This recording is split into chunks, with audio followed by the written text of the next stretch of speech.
Oh, bajang tinggi tu.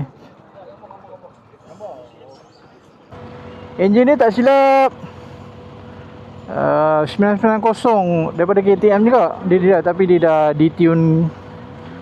Banyak juga dia detune sebenarnya.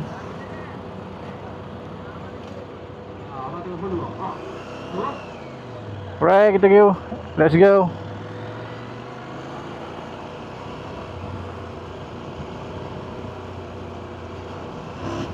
Oh.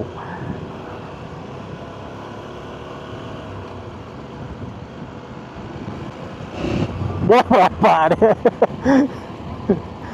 Kuat gila tiga.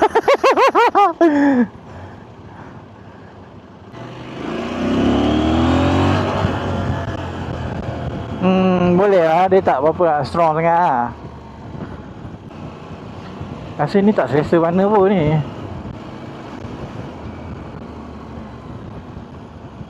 Sebab seat dia crash. Kalau nak touring lain jauh-jauh kena ambil MT kat lah. Brake dia memang padu siut. Motor aku dah GP shift. Tukar balik normal shift dah macam confused sikit.